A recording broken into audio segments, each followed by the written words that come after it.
அஸ்ஸலாமு அலைக்கும் ஃப்ரெண்ட்ஸ். இன்றைக்கி நம்ம சேனலில் என்ன பார்க்க போகிறோன்னா பெஸ்ட்டு கிச்சனில் ரசம் செய்வது எப்படி எல்லாருக்கும் தெரியும். இன்றைக்கி எங்கள் வீட்டுக்காரர் சமைக்கிறாரு. எனக்கு உடம்பு சரியில்லைன்றதுனால எங்கள் வீட்டுக்காரர் சமைக்கிறாங்க. நான் முன்னாடி சொல்லிடுவேன், அவங்க தான் இனிமேல் வாய்ஸ் கொடுப்பாங்க. சரிங்களா?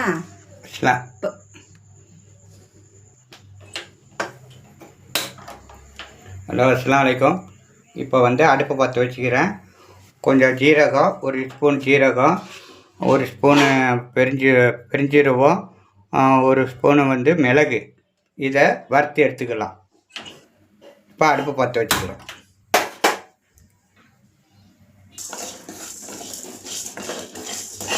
இப்போ இதை வறுத்து எடுக்கிறோம். வறுத்து எடுத்துட்டு இப்போ ரசத்துக்கு உள்ள தேவையான பொருள் இதை வச்சுருக்கிறேன். பச்சை மிளகா ஒரு அஞ்சு பச்சை மிளகா, வெங்காயம் பொடி, வெங்காயம், ஒரு தக்காளி, கொஞ்சம் பூண்டு, கொஞ்சம் கருவேப்பிலை, தேங்காய், இதை மிக்சியில் போட்டு அரைச்சி நாம் எடுக்கும் போது காட்டுறேன். மிளகா நம்ம எடுத்து வச்சுக்கிறத போடுவோம். ஒரு ஓட்டை எடுத்து வச்சுக்கிறோம், அதையும் போட்டு மிக்சியில் போட்டு, அப்புறம் கருவேப்பிலை அதையும் போட்டு ஓட விட்டுக்குவோம். அதை வச்சுருக்கிறோம். அதை கட் பண்ணி நாம் போடணும்.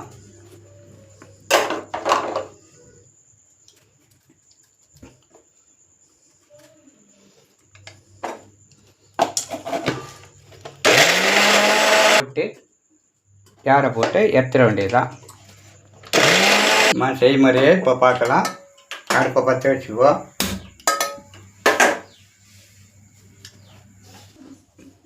இப்போ எண்ணெய் கொஞ்சம் ஊற்றிக்குவோம். தேவையான அளவுக்கு எண்ணெய் ஊற்றினோடனே அது காஞ்ச மிளகாய் இல்லையா ஏமா,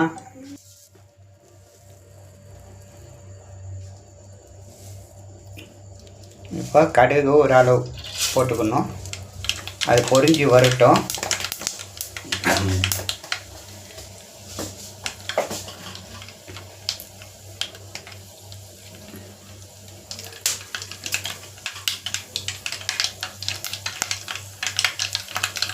இப்போ பொரிஞ்சு வந்துடுச்சு. இப்போ காஞ்ச மிளகா ஒரு 3 காஞ்ச மிளகா அதை போடுவோம். அப்புறம் கருவேப்பிலை போடுவோம். கருவேப்பிலை போட்டு இப்போ நம்ம மிக்சியில் அரைச்சி வச்சுக்கிறத இதில் போடணும். போட்டு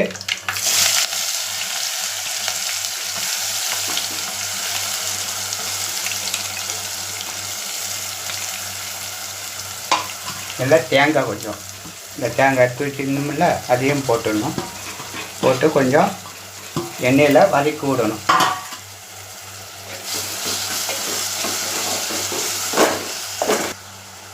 ஒரு ஸ்பூனு இப்போ மஞ்சள்தூள் போட்டுக்குவோம். மஞ்சள்தூள் போட்டு ஒரு கிண்டுவோம்.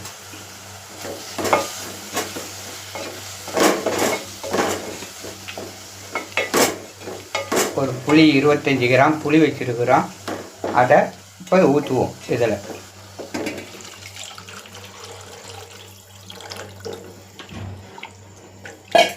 இப்போ மூடி போட்டு மூடிடும்.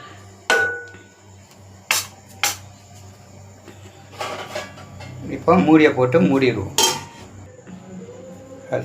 இப்போ நம்ம திறந்துக்குவோம். இப்போ பாருங்கள், கொதி வரத்துக்கு முன்னாடி கொத்தமல்லி போட்டுக்கணும். தேவையான அளவுக்கு உப்பு போட்டு ஒரு கிண்டி என்ன அது கொதி வந்த உடனே நாம் இறக்கணும். அவ்வளோ மணமாக இருக்கும். ரசமும் சாப்பிட்றதுக்கு ஊற்றி சாப்பிட்டா ரொம்ப டேஸ்ட்டாக இருக்கும். நீங்களே செஞ்சு பாருங்கள். பார்த்துட்டு இது பண்ணுங்கள். இப்போ கொதி வந்துடுச்சு. இப்போ இறக்கிடுவோம். எங்கள் வீட்டுக்காரருடைய சமையல் பிடிச்சிருந்துச்சுன்னா ஹலோ, அஸ்ஸலாமு அலைக்கும். இப்போ நம்ம கருவாட்டு தொக்கு செய்ய போகிறோம். எப்படி செய்யலான்னு பார்க்கலாம் வாங்க. இப்போ அடுப்பை பற்ற வச்சுக்குவோம். இப்போ சட்டி காஞ்சி போச்சு. இப்போ எண்ணெயை ஊற்றுவோம். தேவையான அளவுக்கு எண்ணெய் ஊற்றிக்கிட்டோம்.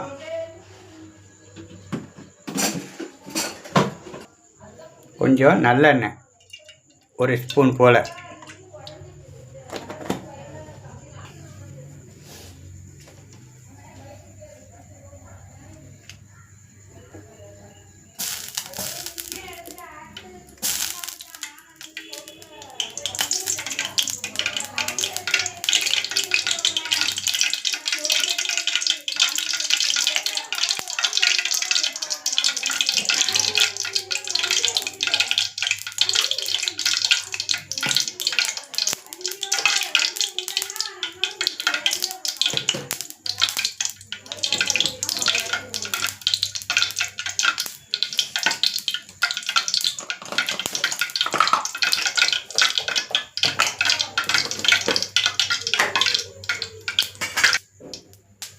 இப்போ கடுகு உளுத்தம் பயிறு போட்டுக்கலாம்.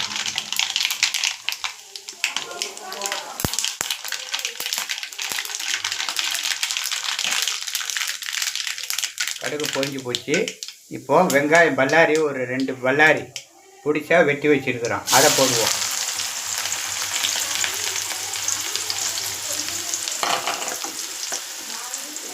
தக்காளி ஒரு தக்காளி அதையும் போட்டுக்குவோம்.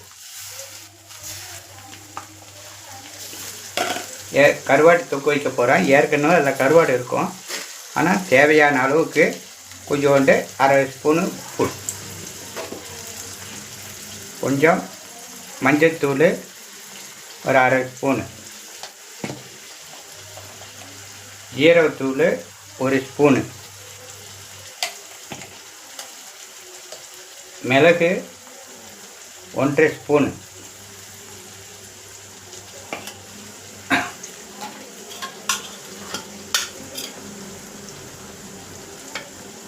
ஒரு 1/2 ஸ்பூனு பத்தைத்தூள். இப்போது அது வேந்து வரட்டும், நம்ம பார்ப்போம்.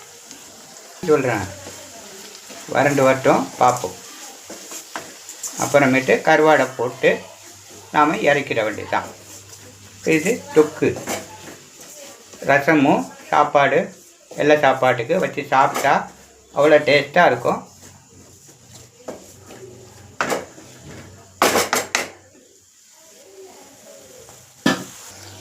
இப்போ 1 ஸ்பூனு இஞ்சி பூண்டு, கொஞ்சம் கருவேப்பிலை நல்லா கிண்டி வதக்கணும். இந்த பச்சை வாடை போகிற வரைக்கும்.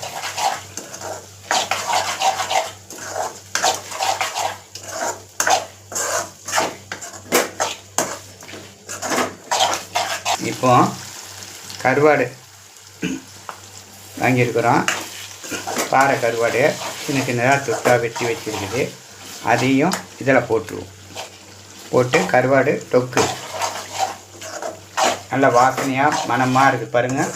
ஏன்னா இந்த ரசத்து புளியானத்துக்கும் இதுக்கும் நல்லா சூப்பராக இருக்கும். நீங்களும் செஞ்சு பாருங்கள். என்ன எப்படி இருக்குதுன்னு பார்த்துட்டு இது பண்ணுங்கள். 2 செகண்டு வந்து மூடி போடுவோம். மூடி போட்டு ஒரு 2 செகண்டு என்ன அடுப்பில் இருக்கட்டும், சிம்மில் வச்சுருக்குறோம். இப்போ வந்து இந்த பெருங்காயம், எல்ஜி பெருங்காயம் ரசத்துக்கு லாஸ்ட்டில் கொஞ்சம் போட்டால் அன்னைக்கும் வாய்வு எல்லாத்தையும் பிரித்து விடும். தேவையான அளவுக்கு நீங்கள் போட்டு ஒரு கிண்டி இது பண்ணிடுங்க. நல்லா சாப்பிட்டு பாருங்கள். ரொம்ப மணமாகவும் நல்லா டேஸ்ட்டாகவும் இருக்கும். ஆனால் ரசத்தை கொதிக்க விடாதீங்க. இப்போ 2 நிமிஷம் ஆகி போச்சு. பாருங்கள் எப்படி வந்துருச்சுன்ட்டு. என்ன இப்போ இறக்கிடுவோம். கருவாடு ரெடி. தொக்கு சாப்பாட்டுக்கும் போட்டு சாப்பிட்லாம், பிசைஞ்சு சாப்பிட்லாம். ரொட்டி சப்பாத்தி என்ன இதுங்களுக்கு போட்டு நல்லா வச்சு சாப்பிட்லாம், தொட்டு சாப்பிட்லாம். அவ்வளோ டேஸ்ட்டாக இருக்கும். நீங்களும் செஞ்சு பாருங்கள். செஞ்சு பார்த்துட்டு கமெண்ட் பண்ணுங்கள். சாப்பிட்டுட்டு பார்த்துட்டு எனக்கு எது சொல்லுங்கள்.